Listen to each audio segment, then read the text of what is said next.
Om Swastiastu, selamat malam Bapak dosen dan teman-teman semua. Kami dari kelompok 3 akan mempresentasikan hasil kerja diskusi kami. Sebelum memulai materi, saya akan memperkenalkan teman-teman saya terlebih dahulu. Baik, yang pertama ada Nilo Putu Raka Surya Swasti, yang kedua Imade Adi Gunawan, yang ketiga Niputu Mia Dina Savitri, yang keempat, saya sendiri, Logedewina Purnadewi. Yang kelima, Wandi Widianata. Yang keenam, Desa Putu Novisri Aryani. Yang ketujuh, ada Helen Lim. Dan yang terakhir, Niputu Suci Lestari. Baik, materi yang kami bawakan yaitu yang pertama, bagaimana mempertimbangkan penetapan harga. Yang kedua, bagaimana cara mengadopsi strategi harga. Yang ketiga, bagaimana perubahan strategi penetapan harga. Dan yang terakhir, bagaimana penetapan harga kontekstual. Baik, presentasi selanjutnya akan dilanjutkan oleh rekan saya. Terima kasih. Om Swastiastu. Perkenalkan, nama saya Niluh Puturaka Suraswasti dari 4B Manajemen Sore. Di sini saya akan melanjutkan presentasi. Pertimbangan penetapan harga. Yang pertama, menentukan berapa pendapat yang ingin dihasilkan dari produk tersebut. Yang kedua, menentukan prioritas usaha. Yang ketiga, mempertimbangkan kemampuan konsumen. Yang keempat, biaya produksi. Yang kelima, sesuai dengan target awal. Yang keenam, mengetahui harga kompetitor. Yang ketujuh, monitor harga. Yang kedelapan, menentukan jumlah biaya yang diperlukan untuk menghasilkan produk. Yang kesembilan, menentukan siapa pelanggan dan calon pelanggan. Yang 10, mengetahui tren yang ada. Mengadopsi strategi harga.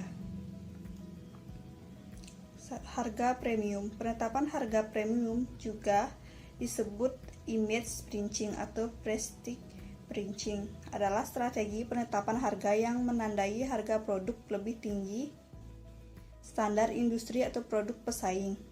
Idenya adalah untuk mendorong persepsi di antara pembeli bahwa produk tersebut memiliki kegunaan yang lebih atau nilai yang lebih tinggi jika dibandingkan dengan produk pesaing hanya karena dijual dengan harga premium.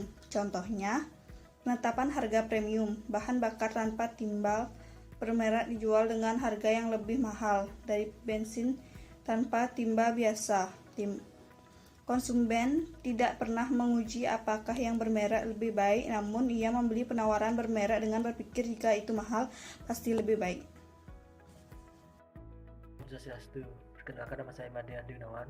Baik, di sini saya akan melanjutkan presentasi teman saya. Selanjutnya ada Furniture Pricing. Furniture Pricing adalah strategi penetapan harga di mana harga produk awalnya dijaga lebih rendah dari produk pesaing untuk mendapatkan sebagian besar pangsa pasar dan memicu pemasar dari mulut ke mulut. Contoh Furniture Pricing. OnePlus meluncurkan produk andalannya OnePlus 1 yang memiliki semua fitur iPhone dengan harga yang sangat terjangkau $299. Begitu perusahaan memperoleh pangsa pasar yang bagus, ia meluncurkan produknya dengan harga premium. Ponsel terbaru dari OnePlus ini dibanderol dengan kisaran harga $500-700. Selanjutnya ada penetapan harga ekonomis.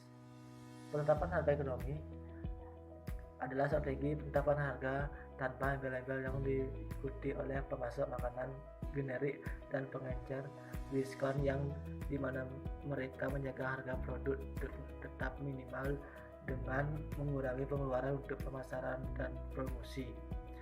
Strategi ini pada dasarnya digunakan untuk menarik sebagian besar konsumer yang sadar harga. Contoh penetapan harga ekonomi.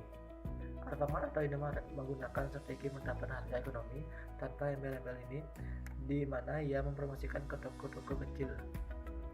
Hanya penjual produk yang memiliki permintaan yang baik, menyimpan produk dalam wadah pengiriman aslinya, dan bahkan menagih pelanggan jika mereka meminta tas jinjing. Om Swastiastu. Selamat malam, perkenalkan nama saya Niputu Miadina Safitri, NIM 190-2013-593, absen 18. Di sini saya akan melanjutkan memaparkan materi dari rekan saya, yaitu materi keempat mengenai price skimming. Price skimming adalah strategi menetapkan harga perkenalan produk yang relatif tinggi ketika produk tersebut baru dan unik serta pesaing pasar lebih sedikit. Idenya adalah untuk memaksimalkan keuntungan pada pengadopsi awal sebelum pesaing memasuki pasar dan membuat produk yang lebih sensitif terhadap harga. Adapun contoh dari price skimming ini yaitu ponsel pintar, baik itu iPhone maupun Andromax. Diperkenalkan di pasar dengan harga yang lebih tinggi, tetapi harga tersebut akan berkurang seiring dengan berjalannya waktu. Materi kelima yaitu penetapan harga psikologis. Penetapan harga psikologis mengacu pada strategi penetapan harga psikologis yang digunakan pemasar untuk membuat pelanggan membeli produk tersebut yang dipicu oleh emosi, bukan logika. Baik, sekian pemaparan dari saya. Untuk materi selanjutnya akan dijelaskan oleh rekan saya. Terima kasih. Om Swastiastu. Perkenalkan, nama saya Wandi Widianata. Di sini saya akan melanjutkan presentasi dari teman saya, yaitu harga bundling. Penetapan harga bundling atau paket melibatkan penjualan paket atau sekumpulan barang atau jasa dengan harga lebih rendah daripada harga sebenarnya jika dijual terpisah.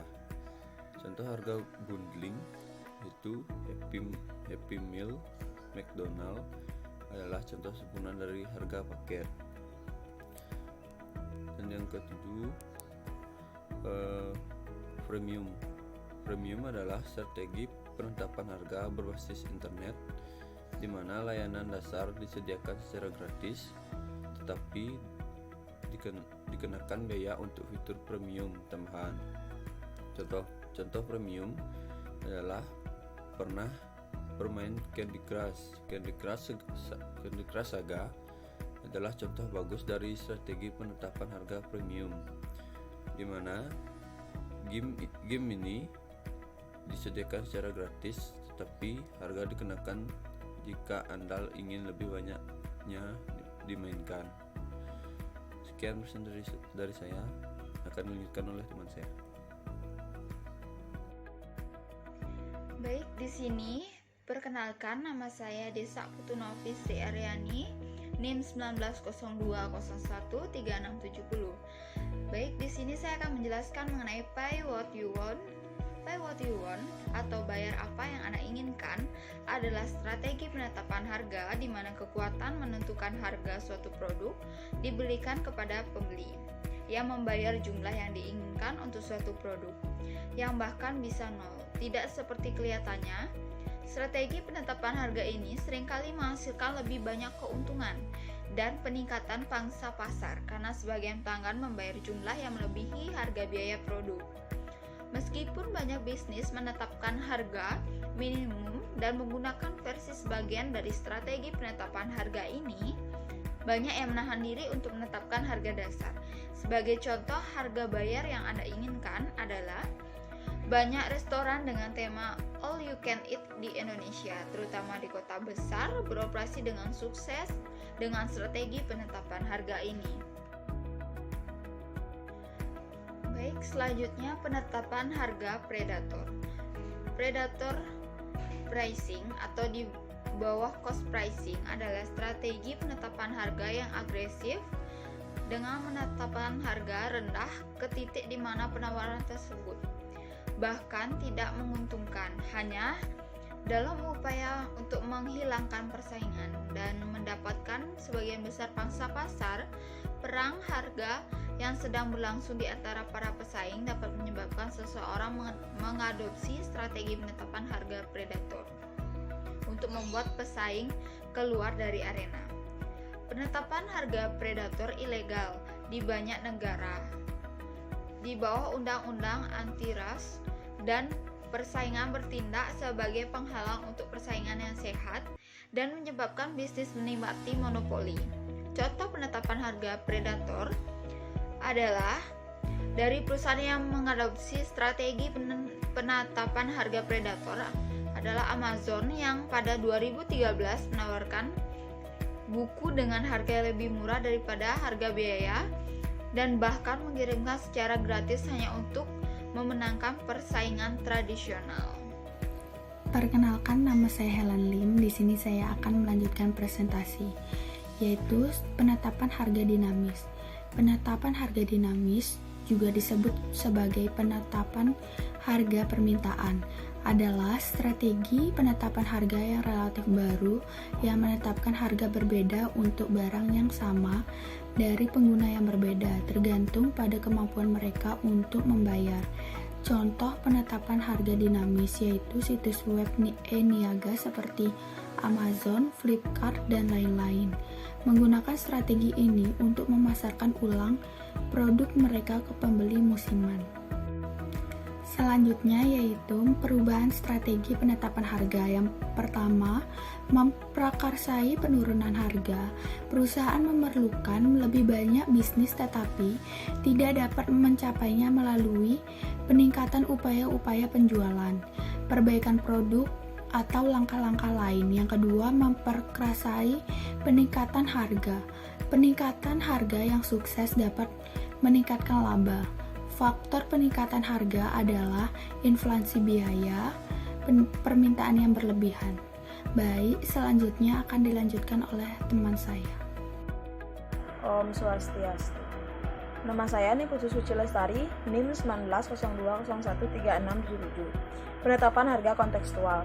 Strategi penetapan harga kontekstual membantu kita untuk lebih dekat pada budaya dan ikatan dengan konsumen kita. Namun, kontekstual sebenarnya adalah sesuatu yang real, bukan sekedar representasi saja. Namun, karena ada rekayasa komunikasi pemasaran ini, bisa dibilang strategis, tetapi juga menjadi pedang bermata dua.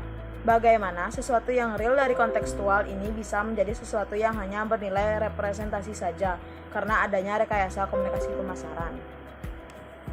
Kesimpulan dari presentasi ini, penyusunan strategi sangat dibutuhkan dalam suatu persaingan ataupun dalam menghadapi situasi lingkungan yang senantiasa berubah. Strategi penetapan harga sebagai salah satu unsur dari strategi pemasaran menjadi langkah penting bagi keberhasilan pemasaran suatu barang atau jasa. Model yang diuraikan di atas hanyalah salah satu alternatif dari sekian model penetapan harga yang pernah disusun. Terima kasih. Baik, sekian presentasi dari kelompok 3. Apabila teman-teman semua ada yang kurang jelas atau yang ingin ditanyakan, bisa ditanyakan pada via daring yang telah ditentukan. Akhir kata saya tutup dengan Pramu Santi. Om Santi Santi Santi Om.